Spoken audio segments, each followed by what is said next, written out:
नमस्कार विद्यार्थी मित्रांनो, स्वागत आहे तुमचं आपलं चॅनल एमपीएससी गर्लवरती. मित्रांनो, आता रिसेंटली मी एक पोल चॅनलवरती टाकलेला होता की नक्की तुम्ही एमपीएससीचा अभ्यास जो आहे तो कशा पद्धतीने करताय, म्हणजे जॉब करत करत पार्ट टाइम अभ्यास करताय की फुल टाइम अभ्यास करताय, असा मी एक पोल टाकलेला होता. तर जास्तीत जास्त जे सबस्क्रायबर आहेत ते आहेत जॉब करत करत एमपीएससीचा अभ्यास करणारे. आणि मला जवळजवळ 5 ते 6 कमेंट्स या 6 ते 7 दिवसामध्ये आलेले आहेत की मॅम, जॉब करत असताना एमपीसीचा अभ्यास कसा करावा आणि कसं आम्हाला योग्य नियोजन करता येईल की कमी वेळेत चांगली तयारी आमच्याकडनं होईल. तर या प्रश्नाचं उत्तर जे आहे मित्रांनो, आजच्या व्हिडिओमध्ये तुम्हाला मिळणार आहे. या अगोदरच्या व्हिडिओमध्ये देखील मी तुम्हाला खूप छान पद्धतीने अभ्यास कसा करायचा, नक्की सुरुवात नक्की कुठून करायची याबद्दल एक व्हिडिओ जो आहे आपल्या चॅनलवरती मी अपलोड केलेला आहे. जर तुम्ही बघितलेला नसेल तर बघा, स्क्रीनवरती दिसतंय त्या पद्धतीने जे थंबनेल आपल्या त्या व्हिडिओचा आहे आणि सोबतच डिस्क्रिप्शन बॉक्समधील मी लिंक देखील दिलेली आहे की अभ्यासाची स्टार्टिंग नक्की कशी करावी. तर तो भरपूर जणांना डाऊट होता, तर त्या मी सोल्युशन तुम्हाला त्या ठिकाणी दिलेलं आहे आणि कशा पद्धतीने तुम्हाला अभ्यास करता येईल, स्टार्टिंग कशी करता येईल ते मी त्या व्हिडिओमध्ये तुम्हाला सांगितलेलं आहे. आज आपण बघणार आहोत की जे जॉब करत करत, म्हणजे एवढ्या बघा ना किती कष्ट आहे, जॉब पण करायचा आहे, पार्ट टाइम फुल टाइम जो काही तुम्ही करत असाल आणि त्याच्यातूनही वेळ काढून जर तुम्ही एमपीसीचा अभ्यास करू इच्छित असाल आणि खूप डाऊट आहेत, भरपूर अभ्यासक्रम वगैरे आहे, मग नक्की कमी वेळेत चांगली तयारी कशा पद्धतीने होईल, तर आपण आजच्या व्हिडिओमध्ये मित्रांनो ते डिस्कस करणार आहोत. पण व्हिडिओ सुरू करण्यापूर्वी जर तुम्ही चॅनलवरती पहिल्यांदाच आलेले असाल तर चॅनलला सबस्क्राईब करून बेल आयकॉनवर देखील प्रेस करायला विसरू नका, जेणेकरून अशीच महत्त्वपूर्ण माहिती तुमच्यापर्यंत लवकरात लवकर पोहोचेल. सोबतच स्पर्धा परीक्षेविषयीच्या अपडेट सुद्धा आपल्या चॅनलवरती अपलोड होत असतात, त्याही तुमच्यापर्यंत लवकरात लवकर पोहोचणार आहे. चला तर मित्रांनो, मग आजच्या व्हिडिओला आपण सुरुवात करूया. तर मित्रांनो, जर तुम्ही देखील एमपीएससीच्या थ्रू आता कोणतीही पोस्ट असो, ओके, जर ग्रुप बी आणि ग्रुप सी ची तयारी करत असाल, राज्यसेवेची तयारी करत असाल, मग अभ्यास करताना आता बघा जॉब करत करत अभ्यास नक्की कसा करावा. ओके, आता जॉबचा टायमिंग प्रत्येकाचा वेगवेगळा आहे, त्यामुळे मी तुम्हाला एक परफेक्ट या ठिकाणी वेळापत्रक बनवून नाही देऊ शकणार की तुम्हाला या या वेळेला अभ्यासाला बसायचं आहे आणि याच वेळेला तुम्हाला करायचं आहे. ओके, कारण प्रत्येकाचा जॉबचा टायमिंग जो आहे तो वेगवेगळा आहे. पण त्या 24 तासातून आपल्याकडे आता 24 तास असतात, तर 12 तास तर आपले रात्रीचे ते आपण सोडून त्यामध्ये झोपायला 8 ते 9 तास तुमचे जातील, फ्रेश वगैरे व्हायला जे बाकीचा वेळ जाईल. पण आता प्रत्येकाचा टायमिंग जो आहे तो वेगवेगळा असतो. कुणाला 10 वाजता जॉबला जायचं आहे, कुणाला 7 वाजता जायचं आहे, कुणीतरी दुपारून लवकर घरी येणार, कुणीतरी नाईट करतंय. मग आपल्याला हे सगळं बघून एक सगळ्यांना सुटेबल होईल असा नियोजन कशा पद्धतीने करता येईल तेच आपण आज बघणार आहोत. तर मित्रांनो बघा, सगळ्यात पहिली गोष्ट, आता तुम्ही जॉब करताय आणि तुम्हाला एमपीसीचा अभ्यास पण करायचा आहे. तुम्ही सुरुवात केलेली असेल कुठेतरी किंवा मग सुरुवात करताय, कुणीतरी मित्र मैत्रीण वगैरे करत असेल किंवा त्यांनी पोस्ट काढलेली असेल आणि तुम्हालाही आता वाटते की आपणही करू शकतो पार्ट टाइम, म्हणजे जॉब वगैरे करत करत अभ्यास करायचा आहे आणि आपण नक्कीच करून जी पोस्ट वगैरे आहे ती काढू शकतो. जर असा आत्मविश्वास तुमच्यात असेल तर मित्रांनो, माझ्याकडनं तुम्हाला ऑल द बेस्ट, तुम्ही नक्कीच पोस्ट काढू शकता. पण मी आजच्या व्हिडिओमध्ये जे काही रूल तुम्हाला सांगणार आहेत ते तुम्हाला या ठिकाणी फॉलो करावे लागणार आहेत. तर बघा मित्रांनो, जर तुम्ही जॉब करत करत एमपीएससीची बघा, तुम्हाला ना जास्तीत जास्त 4 तास जरी तुम्ही दिवसातून काढले, आता मी म्हणेल की सकाळी 2 तास आणि संध्याकाळी 2 तास जरी तुम्ही अभ्यासाकरिता काढले, खूप झाले. 4 तासाचा अभ्यास जॉब करत करत सफिशियंट आहे. असं नाही की तुम्ही आता काही काही टॉपर्स तुम्हाला असेही दिसतील की आम्ही 16-16 तास बसून अभ्यास करत होतो. मित्रांनो, हे शक्यच नाहीये. तुम्ही जास्तीत जास्त 8 दिवस कंटिन्यू फॉलो करू शकता, 6 ते 7 दिवस करू शकता, पण त्याच्यावरती तुम्ही कंटिन्यू 16-16 तास रेग्युलर बसू शकत नाही. तर हे ऐकत बसू नका. काय होतं की मग ते कुठेतरी 16 तास करताय म्हणून पोस्ट निघाली, कॉम्पिटिशन खूप आहे, मग जॉब करत होईल का? होईल. तुम्ही जर केलं तर शक्य आहे. त्यामुळे बिलकुल डिमोटिवेट व्हायचं नाहीये. एखादा 16 तास करतोय, त्याच्या जागेवर हेही बघा की एखादा जॉब करून शेतामध्ये कामं वगैरे करून सुद्धा पोस्ट काढतो.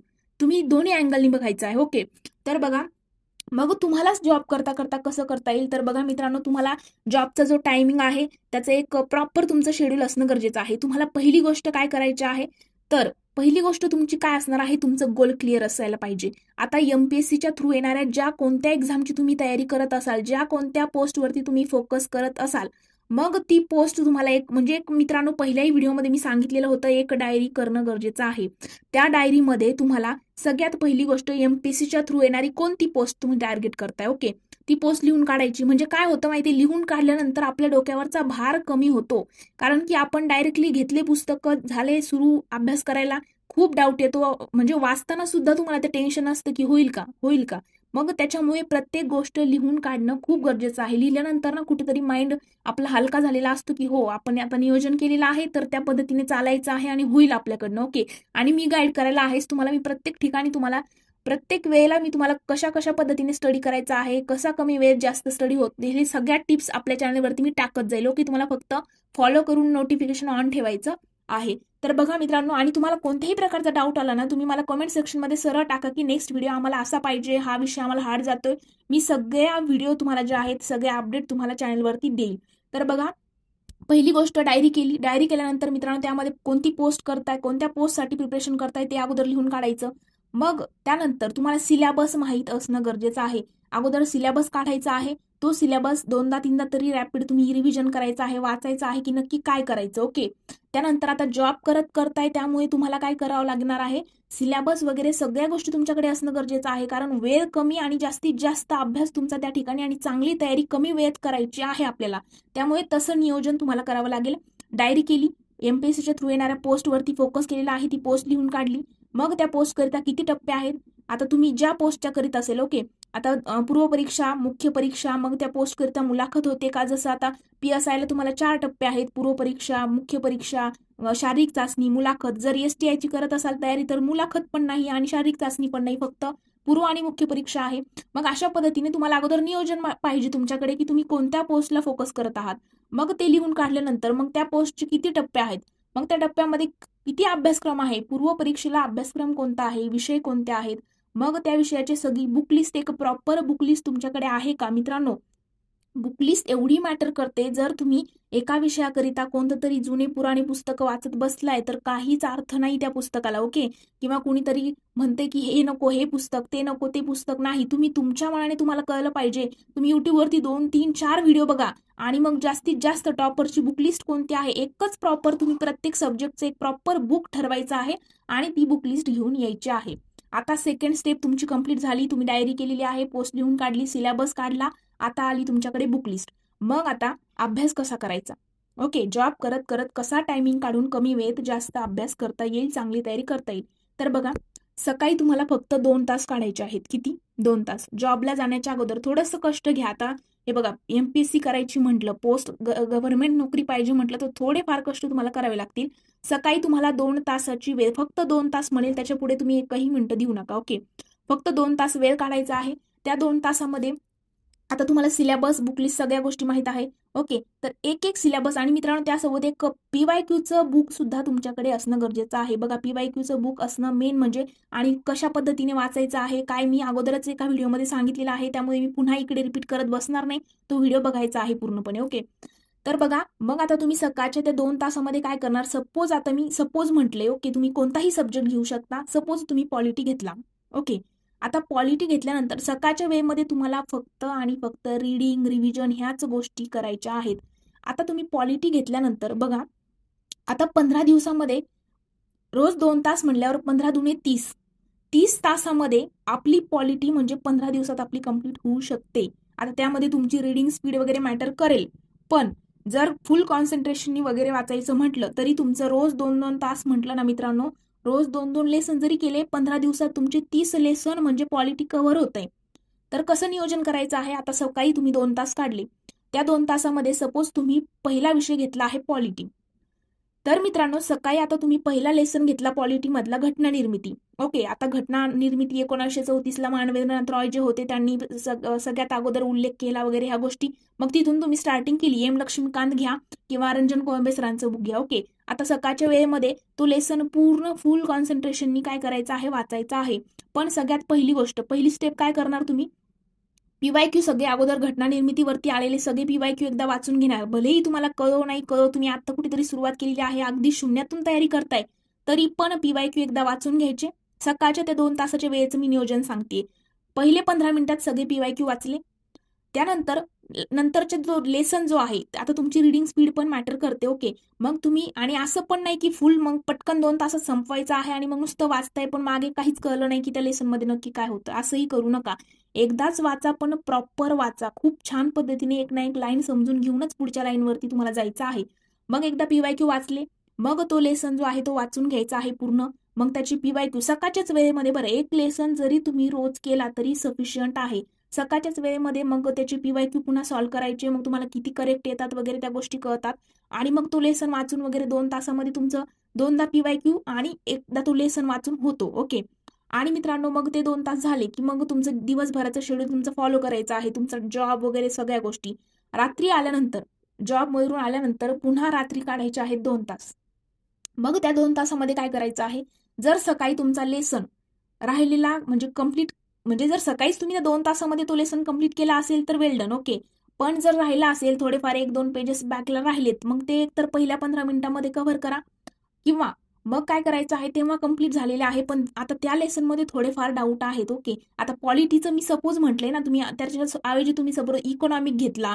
आता इकॉनॉमिक्समध्ये संकल्पना वगैरे आहेत, मग संकल्पना असल्यामुळे काही वेळेला वाचून समजणार नाहीत. मग रात्रीच्या वेळेला काय करायचं आहे, तोच टॉपिक घ्यायचा, त्याच टॉपिकवरचं एखादं लेक्चर तुम्हाला ऑनलाईन करायचं आहे, म्हणजे 1 तासामध्ये किंवा अर्ध्या तासामध्ये जे काही युट्यूबवरती त्या टॉपिकचं लेक्चर असेल ते मस्तपैकी कव्हर करायचं. त्यामध्ये तुमच्या कॉन्सेप्ट वगैरे क्लिअर होतील, आणखी काही नवीन गोष्टी कळतील, PYQचं अनालिसिस कसं करायचं वगैरे त्या लेक्चरमधून ज्या गोष्टी तुम्हाला शिकायला मिळतील ते सगळं त्या ज्या पुस्तकामध्ये तुम्ही वाचताय त्या ठिकाणी मग तुम्ही अंडरलाईन करत जायचं रात्रीच्या वेळेला. ओके. आणि मेन म्हणजे मी रात्रीच्या वेळेला असं का सांगितले आणि सकाळी का रिडिंग सांगितली, तर बघा, सकाळी तुम्ही उठल्याबरोबर तुमचा मूड अगदी फ्रेश असतो आणि जेव्हा तुम्ही रिडिंगला ते बुक घेणार त्यावेळेला फ्रेश माइंडने तुम्ही ते बुक रीड करणार. आणि रात्रीच्या वेळेला कसं जॉब वगैरे सगळ्या गोष्टी करून आल्यानंतर थोडासा ब्रेन जो आहे थकलेला असतो आपण. ओके. मग थकलेला असल्यामुळे तेव्हा काही रिडिंग करण्याची इच्छा होत नाही, तेव्हा काय वाटतं की फक्त आता झोपायचे. तर त्यावेळेला तुम्ही जर रिडिंग करायला बसला तर 100% तुम्हाला झोप येणार आणि तीही साखर झोप तुम्हाला लागणार आहे. त्यामुळे मग सकाळच्या वेळेला तुम्हाला रिडिंग घ्यायची आहे आणि रात्रीच्या वेळेला मग मस्तपैकी तुम्ही लेक्चर करत बसायचं आहे. रात्री आल्यानंतर त्याच लेसनचं तुम्ही लेक्चर करा, त्या लेसनचं करा, किंवा मग तो लेसन सकाळीच त्याच ठिकाणी क्लिअर झालेला असेल तर मग नेक्स्ट मॉर्निंगला तुम्हाला कोणता लेसन हाताशी घ्यायचा आहे त्याचा लेक्चर जे आहे रात्री करून झोपा, सकाळी ते रीड करा. मग तेव्हा तुम्हाला सकाळी रीड करताना लक्षात येईल की हो, आपण लेक्चरमध्ये ह्या गोष्टी बघितल्या होत्या. ओके. रात्रीच्या वेळेला मी तर सांगेल लेक्चर वगैरे करा 1 तास. ओके. त्या लेसनचं लेक्चर करा, तो लेसन एकदा पुन्हा, म्हणजे बघा मित्रांनो, या ठिकाणी कमी वेळेत चांगला अभ्यास कसा म्हणता येईल, तर एकाच दिवसात तुमच्या एका लेसनची 2दा रिव्हिजन होती, त्यासोबत तुमचे PYQ पण होत आहे. वेळ किती देत आहेत, फक्त 4 तास. 4 तासामध्ये एवढा छान अभ्यास होऊ शकतो. सकाळी 2 तासामध्ये रिडिंग वगैरे करायची, PYQ करायची, रात्री थकून आल्यानंतर तुम्हाला फक्त मस्तपैकी त्याचं लेक्चर ऐकत बसायचं आहे. 1 तासाचं लेक्चर कंप्लीट करा, तिथे तुमची सेकंड रिव्हिजन पुन्हा होईल. त्यानंतर त्या बुकमध्ये नंतर जेव्हा तुम्ही सकाळी वाचणार ना त्यावेळेला तुम्हाला त्या लेसनला लागेल 1 ते 1.5 तास लागेल किंवा 2 तास लागेल, पण रात्रीच्या वेळेला तुम्ही सेकंड रिडिंग द्याल ना लेक्चर नंतर, तेव्हा तुमचा तो लेसन असा 20 मिनिटात वाचून होऊन जाईल. तर मग तेव्हा तुमची सेकंड रिडिंग होईल. ओके. नंतर अंडरलाईन पण होईल रात्रीच्या वेळेत. आणि मग अर्धा 45 मिनिटं, ओके, 30 ते 40 मिनिटं तुम्ही मॅथ रिझनिंगचे क्वेश्चन घ्या, ते सॉल्व्ह करा. कारण की बघा, खूप माइंड रात्री थकलेला असतो, तेव्हा तुम्ही जर मॅथ रिझनिंगचे क्वेश्चन घेतले तर तुम्हाला वाटेल कुठेतरी की हा आता हे म्हणजे झोप येणार नाही, आणि 30 ते 40 मिनिटाच्या वेळेमध्ये तुमचे भरपूर 30 प्रश्न तर 30 ते 40 प्रश्न इझिली सॉल्व्ह होतात. आणि तुमचं मॅथ रिझनिंगच कव्हर नसेल तर हे बघा, रात्री अर्धा तास तरी तुम्ही काय करायचं आहे, मग मॅथ रिझनिंगची एक प्रॉपर बॅच घ्यायची आहे. आणि मित्रांनो, सकाळच्या 2 तासाचं जे नियोजन सांगितलं ते कव्हर करायचं, रात्री आल्यानंतर त्याचं एखादं लेक्चर करायचं, आणि अर्धा तास ते 45 मिनिटं काढून तुम्हाला रोज रात्री एक मॅथचं लेक्चर करायचं. ओके. रोज रात्री एक अर्धा तासाचं जरी लेक्चर केलं, आता सपोज मॅथमध्ये शेकडेवारी आहे, मग शेकडेवारीमध्ये त्याचं लेक्चर करा, समजून घ्या नक्की काय लेसन आहे शेकडेवारी. आज तुम्ही लेक्चर केल्यानंतर दुसऱ्या दिवशी त्याचे संध्याकाळी तुम्ही त्याचे क्वेश्चन सॉल्व्ह करू शकता. तर अशा पद्धतीने तुमचं नियोजन होऊ शकतं. फक्त तुमच्याकडे जे आहे प्रॉपर सिलेबस असणं गरजेचं आहे, एक प्रॉपर बुक लिस्ट असणं गरजेचं आहे. आणि मित्रांनो, मोस्ट वेटेस्ट टॉपिक म्हणजे तुम्हाला स्टार्टिंगला वाटेल की ठीक आहे, आपण एकच बुक भरपूर बुक बाकी आहे, किती सिलेबस बाकी आहे. बिलकुल टेन्शन घ्यायचं नाही. 1 महिना तुम्ही रेग्युलर हा शेड्यूल फॉलो करा. किती? 1 महिना.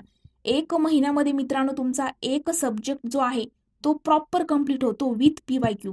ओके. विथ PYQ अनालिसिस तुमचं प्रॉपर आता सपोज तुम्ही जर 1 महिना हे शेड्यूल प्रॉपर फॉलो केलं तर तुमचा पॉलिटी जो आहे 1 महिन्यात पूर्ण कम्प्लीट होतो. त्यासोबत त्याची PYQ पण होतात. आणि मित्रांनो, लास्टला तुम्हाला असा कॉन्फिडन्स येतो महिन्याच्या एंडिंगला की आपल्याला PYQ आपलं पूर्ण पॉलिटी कम्प्लीट झालेलं आहे, आपले PYQ झालेले आहेत. आणि मग तुम्हालाच क्लिक व्हायला लागतं की पॉलिटीमध्ये नक्की कोणकोणत्या टॉपिकवरती सगळ्यात जास्त प्रश्न आहे. राज्य विधिमंडळावरती सगळ्यात जास्त प्रश्न आहे, राज्यपालावरती दरवर्षी प्रश्न आहे, प्रश्न कलमावरती येत आहेत. बस महिन्याच्या एंडिंगला तुमचा असा कॉन्फिडन्स बिल्ड होतो ना की हा पॉलिटीमधलं आता काही जरी आलं ना आपल्याला येऊ शकतं. ओके.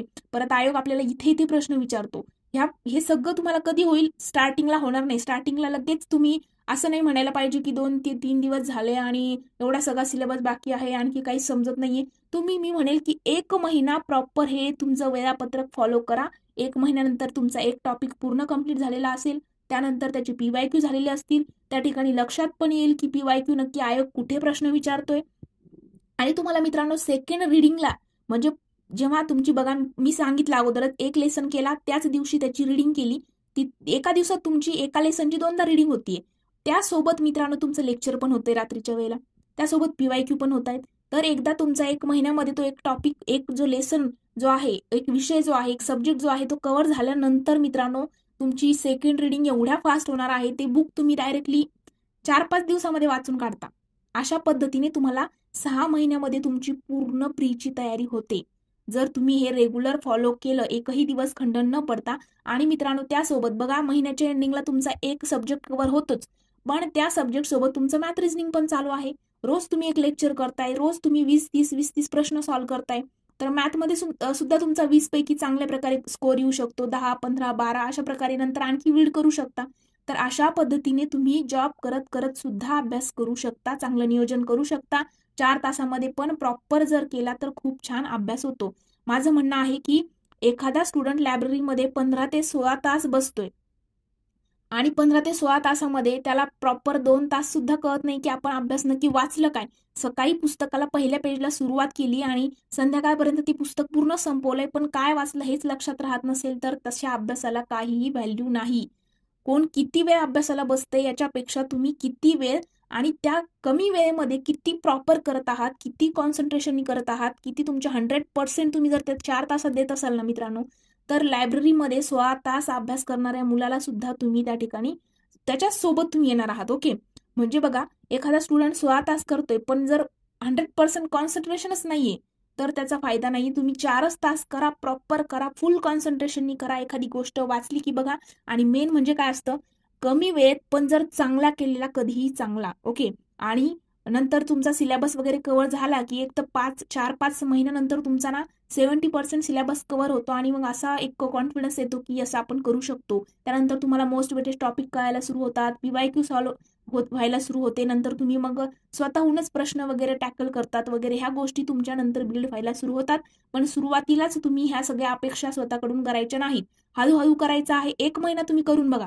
मी जे शेड्यूल तुम्हाला सांगितले तुम्ही 1च महिना फॉलो करून बघा आणि नंतर रिझल्ट मला याच व्हिडिओच्या कमेंट सेक्शनमध्ये येऊन सांगायच्या आहेत. तर मित्रांनो अशा पद्धतीने जॉब करत करत तुम्ही नियोजन करू शकता. जर तुम्हाला व्हिडिओ आवडला असेल तर मित्रांनो नक्कीच व्हिडिओला लाईक, कमेंट आणि मित्रांसोबत देखील शेअर करायला विसरू नका. आणि त्यासोबतच जर चॅनलवरती पहिल्यांदा आले असेल तर नक्कीच मित्रांनो सबस्क्राईब करून बेल आयकॉनवर देखील प्रेस करायला विसरू नका. तर आज आपण इथेच थांबूया. जर डाऊट असेल कमेंट सेक्शनमध्ये सांगा किंवा आपल्या चॅनलच्या अबाउट सेक्शनमध्ये इंस्टाग्राम अकाउंटची लिंक आहे, तिथे जाऊन तुम्ही मला पर्सनली मेसेज करू शकता. Thank you so much.